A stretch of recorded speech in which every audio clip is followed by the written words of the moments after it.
Arratsaldeon.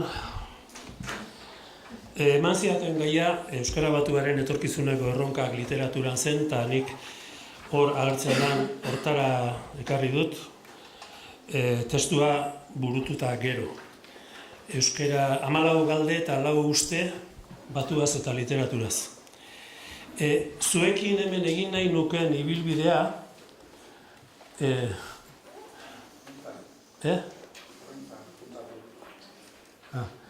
gutxi gora bera hori da, eta uste dut gero hortara etorriko naizela eta hori utziko dizuet ez zoratzeko.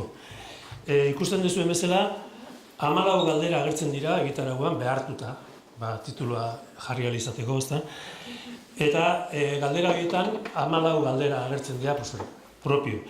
2 bloke dauzka, zertan geha diagnostiko moduko bat, eta gero zer egindako diagnostiko horrekin.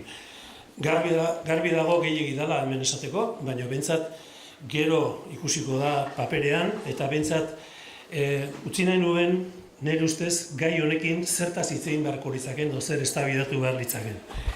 Jos Steinerrek esaten du egia eta realitate guztia hizkuntzaren harresien barruan sartzen direlako ustean bizi izan du berala oraintxe puntura arte. Eta orduan, nik lehen da bizi ezer baino lehenago egin nahi nuke hizkuntzaren harresien barruko lurralde zabal horren mapa halako bat, etzazue hartu ezer ontologiko bezala.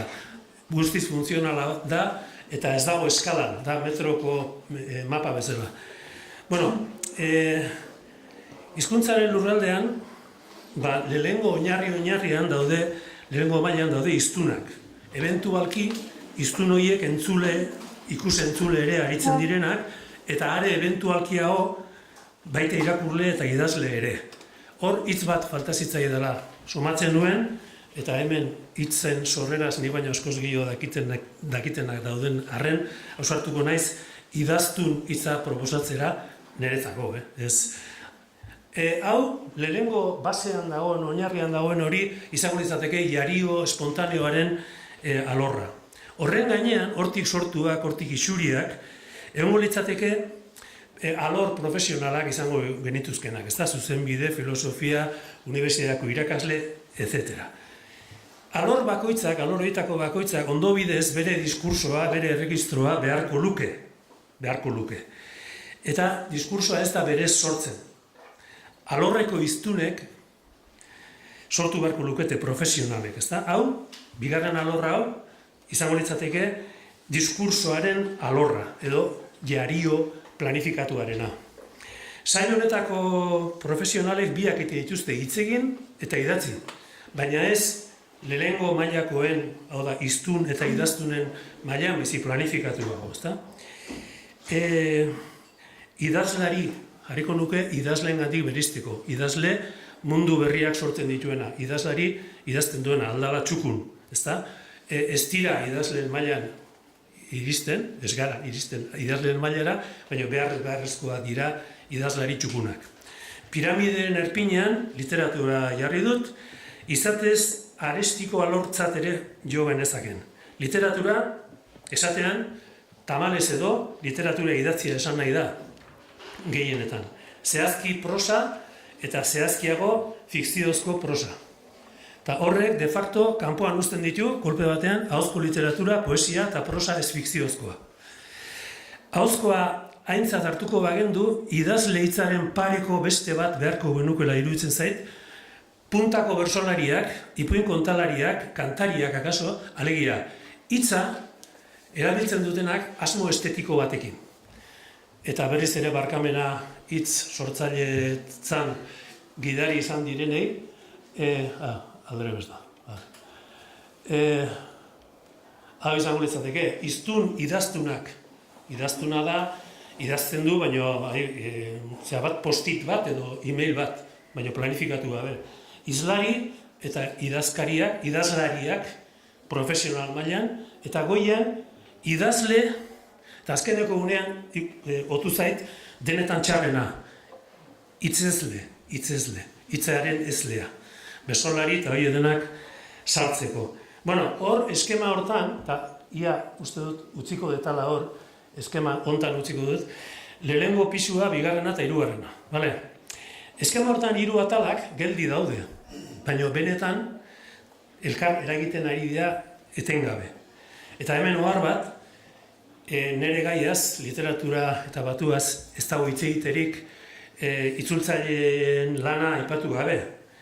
Ez lehen mailan, ez bigarrenen, ez hirugarren, baina nire atzetik Josu Zabaleta mintzatuko denez, sinistu hor esan da daola. Orduan, ni hemen nahi nuke diagnostiko bat osatzea, eta gero zerbait proposatu diagnostiko hortan ageri diren gaitzak sendatzen hasteko edo. Diagnostikoa egina dago, desentetan. Oain arte idatzi diren guztiak, uste dut, irakurri ditutela, gehienak, eta denak hasten dira, edo ia denak txalo jotzetik oain arte eginarena. Nik ere txalo jotzen dut, baina nahiago dut baikortasunean baratu ordez, gaizki edo ikusten ditutan gauzetan zentratu. Diagnostiko bat, eta, hau, jarriko dizuet hau, ez galtzeko nun gauden. Diagnostiko bat eta 11 formulazio. Pello Salagururena da formulazio nik aukeratu dudana. Inoiz ere izan ez duen presentzia du gizartean euskerak, literatura inoiz baino hobea egiten da gaur, baina euskara maila guztietara hedatzeak kostua izan du. Eta kostu hori handia eta orokorra izan da. Alor gehienetan eta modu askotan formulatzen da, esango nuke oroar, esaten den guztia bildu lehikela, edatze horrek ekarri du kalitate galera bat euskararena. Eta, Angel Lertxundirena aipateko, espainola mutu makiltzat harturik, xetasuna, ironia edo ambiguotasuna bezalako barne ibilerak falta zaizkio, euskara horri. Bizik hemenik gabea du jarduna, indargea, errena. 11 erata formulatu da zea hori, eta nik uste dut azkeneko 25 urteotan idatzi diren gehienak, ustez bentsat irakurri dutela, lehengoa Koldo Izagirrek 80an egindakoa, pixkat zentzurtan formulatua, eta hortik azkenekotara. Ez zaituztet matxakatuko horiek denak irakurtzen, ze funtsean gauza bera esaten dute, eta bai, hartuko diot Iñaki Segurolari hitz bat laburtzeko edo azkarrago hitz egiteko balio didalako, eta da Eusko Bafa. Euskara bakandu ofizial hiperarautua. Demagun hori dela euskara daukaguna. Izendapenak asko daude, baina ezaugarriak hauek. Bat, ezaugarririk behinena lehen esan dudana da, bizitasunik eza. Gero, erderaren guztiz menpekoa da. Andu Lertxundik dio hizkera maizter bat sortu dugula. Barruts, hanpatuta asko ustea. Berezkoa ditu monotonia lexikoaren unibokotasuna, kate morfosintaxiko askotan bera kolore bakarra. Maila eta alor guztiak kolorizatu ditu, deskalabro handiak eraginez, erregistro ia bakar bihurtuta nagusi dabil. Balio gutxi du jardunez formaletarako. Hiztunen gorpu sozialean sekulako etena sortu du elitearen eta oinarrizko hiztun idaztunen artean. Panorama hori aipatu gabe, Ignacio Mujikari galdetu nion aurrekoan kalean, traizioz, niri jarri didaten gai honekin zertaz hitz egingo guke, gauza bakarraz. Eta esan zidan, euskara nola biziagotu, euskarazko espresibidadea nola areagotu. Hori da diagnostiko nagusia. Kantitatearen borroka utzi gabe, kalitatearen borrokara pasa behar dugula alegia, ez? Aspaldion sarrien eta larrien aipatzen den kontua da ezagutzaren eta erabileraren arteko desfasea, erabileraren desertzioa. Ez da beste arazo bat, ez da hemen daukagu euskera plastikozkoa eta hemen daukagu erabileraren desertzioa. Desertzio horren kausa nagusietako bat, seguro nagoni, da euskera horrek hiztunari ez diola balio. Berriro ere Angel Lertxundiren eskarmentu liburutik, hiztunak euskaratik beretik atera behar du euskaraz bizitzeko poza. Euskarari berari lapurtu behar dizkio hiztun segitzeko motiboak. Neri oso txalogarriak iruditzen zaizkit diskursoak eta jarrerak euskararekikoak alde batera utzi, eta zuzenean erabileran eragiteko egiten diren saioak, direla mintzodromoak, mintzalaguna eta berrikitan Euskaraldia. Horiek ondo daude, jonik aspaldi formulatuta daukan gauza bada, hizkuntza batek ez badio hobeto bizitzeko balio, hiztunak batera esango dizkio kaixo eta adio. Bale, beste gabe, ez dago komentatzeko zer. Egin beharra, ne ustez, argi eta garbi dago, baina esaten erresagoa da. Kontua ez da arauak aldatzea, ez behintzat hori bakarrik. Sistematikoagoa eta orokorragoa behar du tratamentuak. Hizkuntzaren lurraldeko sail eta lor guztiak aintzat hartuko dituen plan orokor bat behar dugu. Helburuak argi eta bitartekoak topean aktibatuta. Hirugarren puntuan, hizkuntza literaturaren oinarri, gure piramide horri erreparatzen badiogu, garbi dago literatur jardunak oinarri sendoa behar duela. Ez dela airean eraiki liteken gaztelua, behintzat normalduta dauden hizkuntzetan. Euskeraz, piramidearen base hori oso ahula da, bai lehen mailan eta bai bigarrenean. Hala ere, euskal literaturan egin dira niri mirakuluak iruditzen zaizkidan eraikuntza literarioak. Otxo Pete berriro argitaratu behar delako aipatuko nuke, Obaba noski, Hamaika pauso, Twist, eta itzulpenetan zesanik ez, estilo ariketak, Shakespearen sonetoak, Bufalinoren gaueko gezurrak, Tom Sawyer eta milaka gehiago. Hori dena, oinarrian laguntzari gabe eginda. Sekulako lana da, heroi lana da. Arkaizkanok 2016ko ekitaldi batean esan zuen.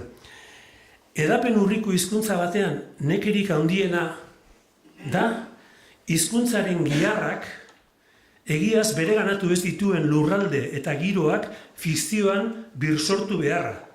Alegia, fikzio bikoitza du idazleak egin beharra euskeraz. Existitzen den erregistro edo giro linguistiko bat, existitzen dela irudikatzearen fikzioa, lehenik, eta gero, simulakro hori fikzioan funtzionaraztea. Javier Cercas, idazle espainiarrak, esaten du, edozein idazleren tradizioa bikoitza da. Batetik dago bere hizkuntza tradizioa, eta bestetik tradizio universala literaturarena. Bi tradizio horiek, dio Cercasek, gurdi bateko brida bien antzekoak dira. Idazleak bietako bati ondo usten ez badio, gurdiak ez du aurrera egingo. Iñaki Segurolak, saieskari esaten zaiola dio, nekez uztar liteken idiari. Uztarkidearekin batean ibili nahi ez duen idiari. Halaxe, ikusten dunik, zenbaitetan, gure hizkuntzaren tradizioa, batez ere, ezautzen ez danean. Literaturaren alorreko ronkarika handiena beraz da gizartearen hizkuntzaren giharrak landu eta garatzea.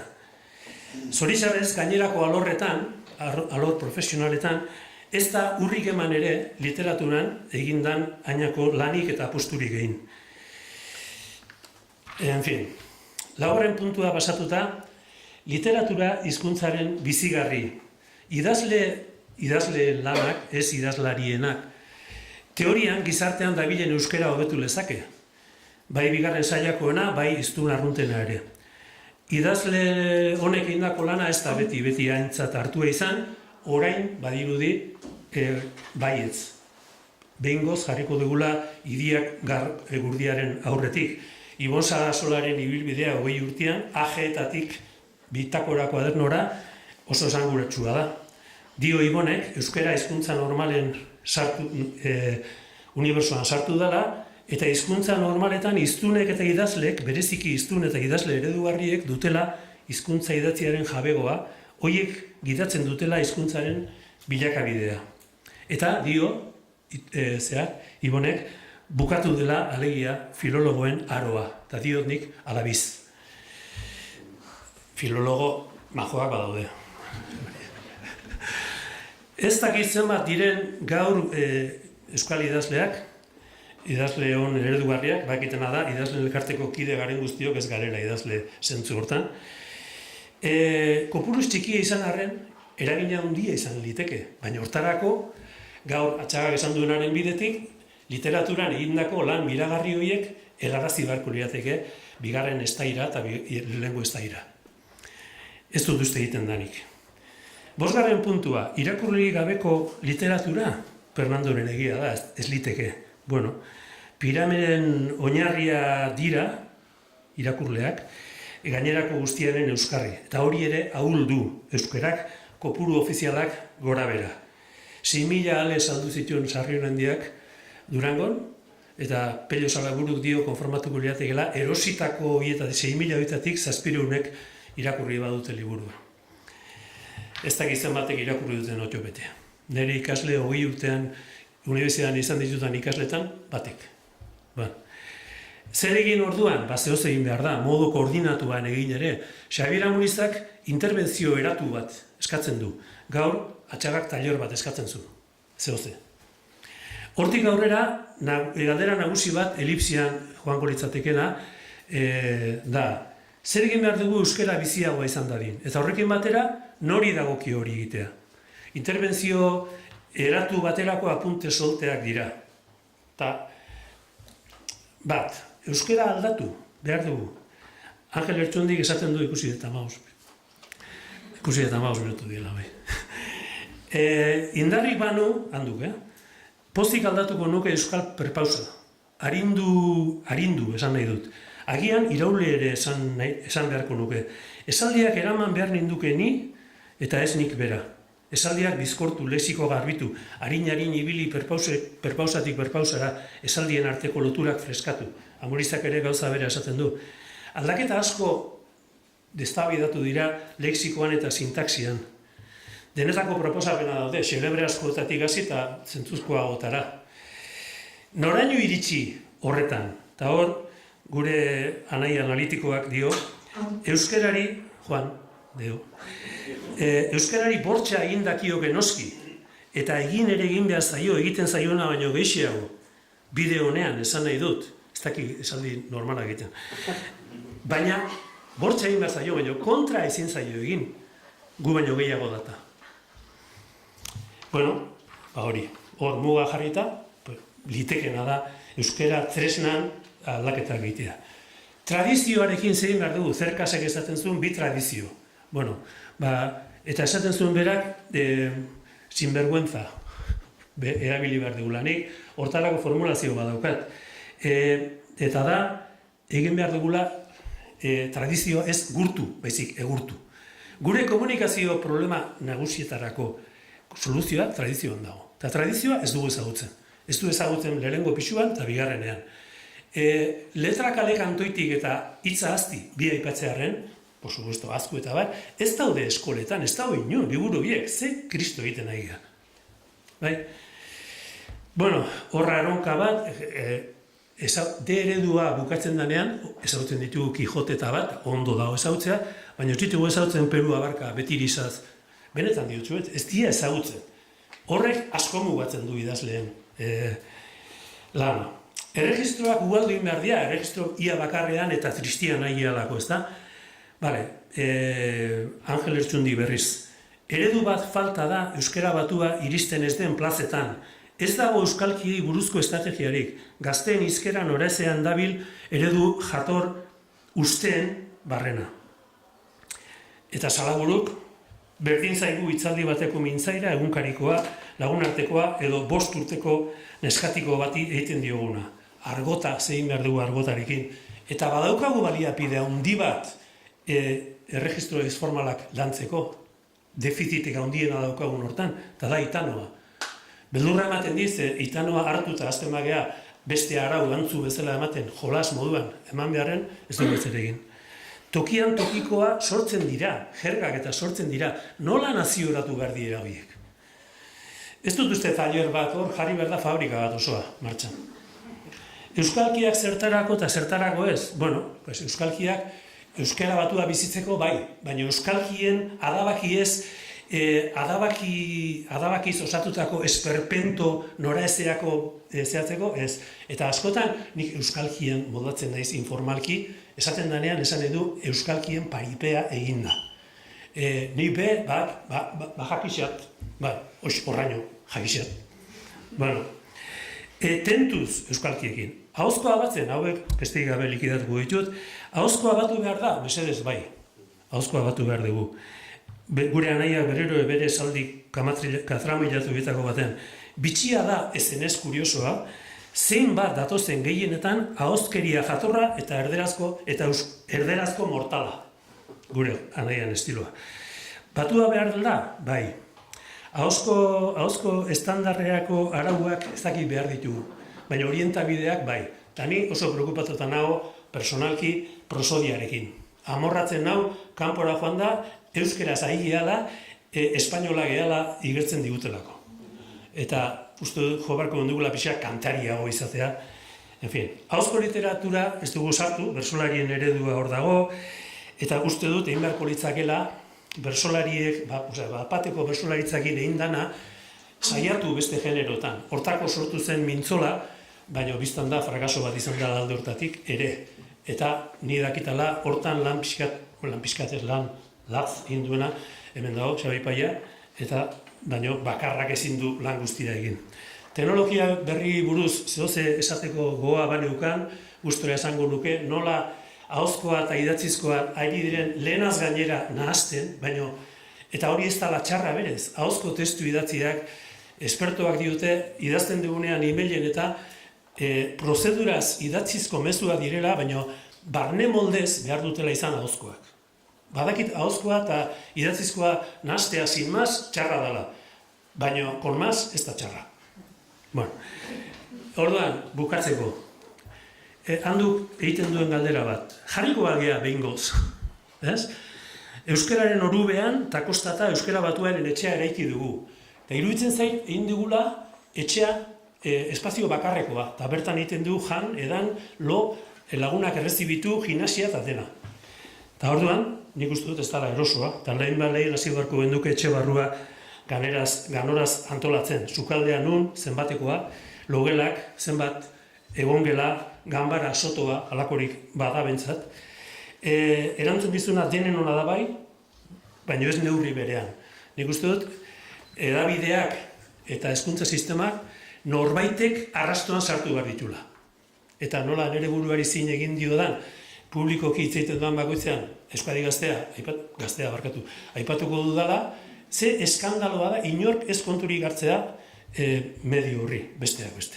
Bueno, plan orokor bat, taller bat nahi dizuena, interbentzio eratua behar dugu. Eta handu azkeneko esateko, Euskaldunok lortu nahi genuken normaltasunak ez dauka izpilurik. Ez daukagu non begiraturik, eredu jakinik gabeko bide batean gaude. Ez daukagu normaltasun hori ze demontre den definitzeko modurik. Baldin ez bada ibiliaren ibiliz. Ta dio, normaltasuna ez da atzera buelta proiektu bat baino. Eta nik eskatuko nuke, lehenengo nora diskutitu eta finkatzea, eta gero nolakoa erabaki gure premien arabera. Astinduta behingoz, homologazio konplexu txatxu hiek, eta gure premien neurriko eskola eta edabideak montatzen. Ez Espainiako, nazio bartean esaten denean, beti Espainia behirat egiten dugu. Eta azkenean, 15-20 urte pasadira kalitatearen kezka plazaratu zela masiboki, eta kezkak berean dirau, kezka izaten. Garaia dugu lehentasunen zerrendan buru-buruan jarri eta lanari ekiteko kalitatearena. 50 urte barru ere izango dira kezkak eta arazoak, baina ez daitezela izan bentsat orain dauzkagun berberak. Horiek gaindituta izan ditzagun kezka berriak. Uste dut egin beharreko koordinazio hortan euskaltzaindiak balukela toki bat daukan prestigio eta referentzialtasunagatik. Eta azkenean, norakoa garbi hinkatu ondoren, geure esku dauden medioekin egin beharko genduke aurrera, esaera zarrak dio, okerra bada ihitaia, zuzena bada burruntzia, zabala bada pala, jo dena dela. Mila esker.